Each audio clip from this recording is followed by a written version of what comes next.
You ever have one of those moments where you realize somebody else's small shortcut just turned into your problem, sitting right in the middle of your property? Yeah, that was me last spring. And the funny part is, the whole thing started with dirt. Just dirt. Piles of it. Except that dirt ended up stopping a multi-million-dollar construction project cold for almost a week, and the guy who did it never saw it coming. So let me set the scene for you. I live in a pretty quiet suburban neighborhood outside a mid-sized town. Let's call it Ridgewood Valley. Nothing fancy, just a row of older homes with decent-sized backyards, big oak trees, and the kind of streets where people still wave when they drive past. My place backs up against what used to be a large empty lot. For years it was nothing but tall grass, weeds, and the occasional deer wandering through at dusk. Honestly, I liked it that way. No neighbors behind me. No noise. Just open space. Then one morning I woke up to the sound of diesel engines. You know that low rumble heavy equipment makes? That kind that vibrates through your windows before you even know what's happening? Yeah, that sound. By the end of the week, the empty field behind my property had turned into a full-blown construction site. Bulldozers carving out dirt, excavators swinging their arms like giant metal dinosaurs, dump trucks rolling in and out all day long. Turns out a developer had bought the entire parcel and planned to build a row of new townhouses. Now look, construction happens. I'm not one of those people who calls the city because someone's hammering too loudly. People build houses. Cities grow. That's life. So at first, I didn't think much of it. The noise was annoying, sure, but it was daytime work.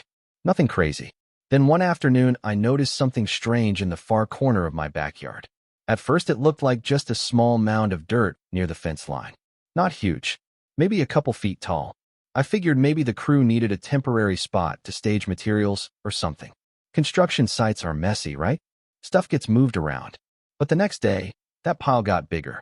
And the day after that, bigger again. Every afternoon, I'd hear a dump truck rumble up behind the houses, the hydraulic lift whining, and another load of soil sliding down onto the same spot. By the end of the week, that small mound had turned into a hill. I'm talking 6, maybe 7 feet high, taller than my fence. And that's when something started bothering me. Because from my angle, that dirt didn't look like it was sitting on the construction site. It looked like it was sitting in my yard. Now, property lines can be tricky. Sometimes fences aren't exactly on the boundary. Sometimes people eyeball things wrong. So before saying anything, I walked back there and took a closer look. And the closer I got, the more obvious it became. That pile wasn't near the line.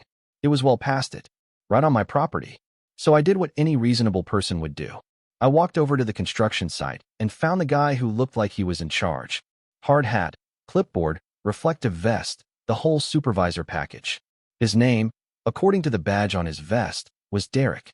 I pointed toward the dirt mound and said, "Hey man, quick question. That pile back there, is that supposed to be on my land?" He didn't even look concerned. He glanced over his shoulder, shrugged, and said, "Nah, it's temporary. We're just staging excess soil from the foundation excavation." Temporary. That word always sounds harmless, doesn't it? Temporary means we'll deal with it later.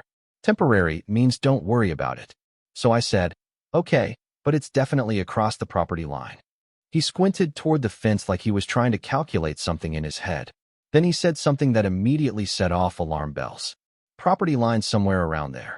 Somewhere around there. Not exactly the most comforting answer when someone's stacking several tons of dirt behind your house. So that night, I pulled out the folder every homeowner has somewhere in their filing cabinet. The one with the property survey from when you bought the place. You know, that official map showing the exact boundaries. And when I laid that survey out on my kitchen table and compared the measurements, my suspicion turned into certainty real fast. The actual property line ran several feet away from that dirt pile, meaning every truckload they'd been dumping for the past week was on my land, not close to the boundary, on it. The next morning, I decided to make things very clear. I went to the hardware store, bought a pack of bright orange survey flags, grabbed a measuring tape, and walked out to the backyard.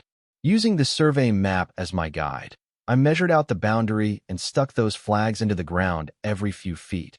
Bright little markers forming a straight line right through the middle of the dirt mound. If anyone looked at it, the message was obvious. Half the pile was across the line. I figured the crew would see the markers and stop. Problem solved. Except they didn't stop. That afternoon, another dump truck rolled in. Another load of soil slid down the pile, and the driver didn't even slow down when his tires crossed over the line of flags. At that point, I realized something important. This wasn't a misunderstanding. This was convenience. Dumping the soil there was easier than hauling it somewhere else. And they assumed the quiet guy in the house next door wouldn't make a fuss. So I changed tactics. Instead of arguing, I started documenting.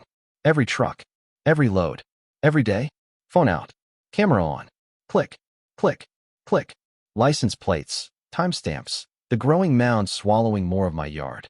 And after about 3 days of that, I decided it was time to go somewhere Derek couldn't shrug things off with somewhere around there. I drove down to the city building department, walked up to the permit desk, and asked a simple question. Hey, can I see the construction permit for the townhouse project on Meadow Ridge Lane? The clerk pulled the file, a thick stack of documents, site plans, engineering reports, environmental requirements, and buried in the middle of that paperwork, I found something that made me smile. Because the project didn't just have a building permit, it had a soil management plan. And that's when I realized Derek's temporary dirt pile was about to become a very expensive problem. Now, before we jump back into the story, let me pause here for a second, because this is the part most homeowners completely miss. And honestly, it's the difference between being annoyed and actually having leverage. See, a lot of people think construction sites can pretty much do whatever they want as long as they've got a permit. Big machines, loud noise, dirt everywhere. People assume that's just part of the deal. But that's not really how it works. According to standard procedure, every construction project that involves excavation, especially something the size of a townhouse development, has to file what's called a soil management and erosion control plan. It's basically the city's way of saying, okay, you can dig a giant hole in the ground, but you're responsible for what happens to all that dirt afterward. And those rules are pretty specific.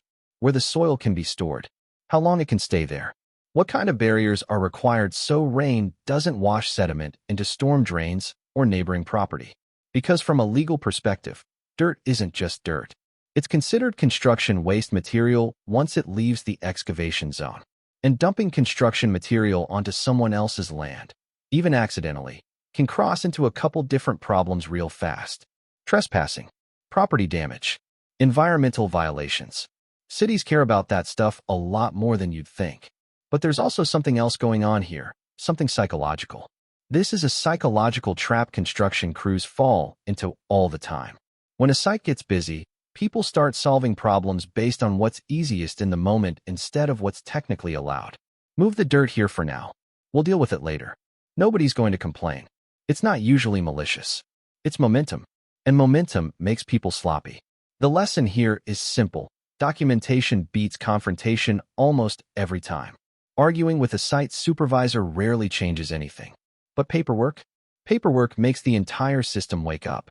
And once the system wakes up, things move very fast. Which brings us back to that soil management plan I was reading at the permit desk. Because buried in those pages was the rule Derek definitely hoped nobody would notice. And the second I saw it, I knew the next phone call I made was about to shut down half his job site. So I'm standing there at the permit desk flipping through this stack of paperwork, and buried about halfway through the packet is the section labeled Soil Handling and Erosion Control Plan. Not exactly thrilling reading, but one paragraph jumped off the page so hard it might as well have been highlighted. It basically said this: all excavated soil must either remain within the approved construction boundary or be transported to a designated disposal facility. Temporary soil storage must include erosion barriers and must not extend beyond the permitted site limits. In other words, exactly what Derek had been doing for a week was explicitly not allowed. And the more I read, the better it got. Because not only were they storing soil outside their construction boundary, the mound itself was also missing something called a silt fence. That's one of those black fabric barriers you see around construction sites. Its job is to keep rainwater from washing dirt into the storm drainage system. The permit required one. That pile didn't have one, which meant Derek had accidentally stacked up 2 separate violations in one convenient location, my backyard. So I asked the clerk a simple question.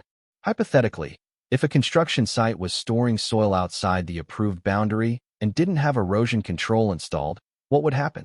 She didn't even blink. An inspector would be sent out. Pretty quickly, she gave a small smile. Usually within a couple days. Perfect. So I filed a formal complaint. Nothing dramatic. No angry speeches. Just the facts. Photos of the trucks. Photos of the dirt pile crossing the property flags. A copy of my survey.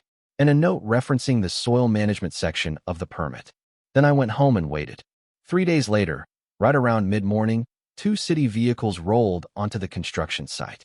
White pickup trucks with the city seal on the doors. Now, if you've ever watched how construction crews react when inspectors show up, it's almost like watching a classroom when the principal walks in. Everything suddenly slows down. Guys who were shouting across the site get quieter. People start checking things they probably should have checked earlier. And sure enough, within about 15 minutes, one of the inspectors was walking along the fence line behind my yard, tape measure in hand. The other one was standing next to the dirt pile writing something on a clipboard. I watched the whole thing from my back porch with a cup of coffee like it was a live episode of reality TV. They measured the boundary, checked the survey markers, walked around the mound, and after about 20 minutes the taller inspector shook his head. Then he did something that made Derek's entire day collapse. He pulled a bright orange notice out of his folder. Now, if you've never seen one of those, they're very hard to miss. Big letters across the top. Stop work order. He walked straight over to the main construction trailer and taped it to the door. And just like that, the excavation phase of a multi-million-dollar project came to a screeching halt. No more digging. No more dump trucks. No more soil moving anywhere. Every machine that depended on that excavation stage basically froze in place. Now, I didn't hear the exact conversation Derek had with the inspectors, but judging by the way he kept pointing toward my backyard, I'm guessing he realized pretty quickly what triggered the visit. That evening, right around dinner time, there was a knock on my front door. I already knew who it was before I opened it. Derek stood there looking a lot less confident than the first time we talked. Hard hat under his arm, hands on his hips, trying to keep things friendly. "Hey," he said. "We had inspectors come out today." I nodded. "Yeah, I noticed." He glanced toward the backyard. "So about that dirt pile. We're planning to remove it tomorrow. It was only temporary storage anyway." Temporary again. Funny how that word comes back around. I leaned against the door frame and said, "Removing it is a good start." He waited. "But the pile compacted half my yard." I continued. "Grass underneath it's dead. The soil's packed down. If you just scrape the dirt off, I'm left with a mess." He shifted his weight. "So what are you asking for?" I told him. "All of it comes out. You regrade the ground. Fresh topsoil. New grass seed." He hesitated, and I could almost see the math running through his head. Because while we were talking, the entire construction site behind us was sitting silent. Excavation crews idle. Concrete work delayed. Scheduling dominoes falling. Every day that stop work order stayed in place was costing someone money. Finally, Derek sighed. "Let me talk to the developer." "Sure," I said. "Take your time. But here's the thing about construction timelines. They don't really have time." 3 days later, the trucks came back. Only this time, they weren't backing up to dump. They were lining up to haul dirt away. Excavators scooped load after load from the mound and poured it into waiting dump trucks. The hill that had taken a week to build slowly started shrinking. 10 trucks, 15 trucks, 20 trucks. By the end of the second day, the pile was gone completely. Then came the part one didn't actually expect them to do properly. They brought in fresh topsoil, spread it evenly across the area, leveled everything out with a small grading machine. And finally, one of the crew members walked across the yard with a broadcast spreader, tossing grass seed like he was feeding pigeons in a park. A few days later, the inspectors came back. Same white trucks, same tape measure routine. They checked the boundary again, inspected the yard restoration, and made a few notes. Then they walked over to the construction trailer and peeled that bright orange notice off the door. Stop work order lifted. Within hours, the machines fired back up. Excavators roaring. Concrete trucks arriving. The townhouse project jumping back to life like someone had flipped a switch. And over the next several months, the development slowly took shape. Walls going up, roofs appearing, driveways poured. Now it's almost finished. A neat row of brand new townhomes standing where that empty field used to be.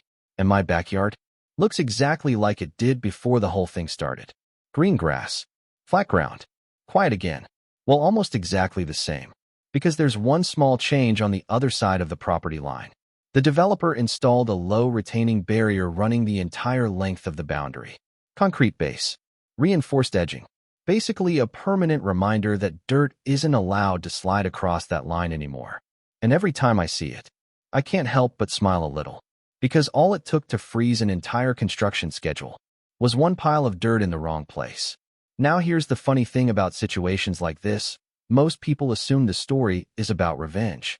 Guy dumps dirt on your land. You get the city involved. Project shuts down for a few days. End of story, right? But honestly, that's not really what stuck with me. What stuck with me was how small the original problem actually was. Think about it. If Derek had walked over the first day and said, "Hey, we're tight on space for a few days.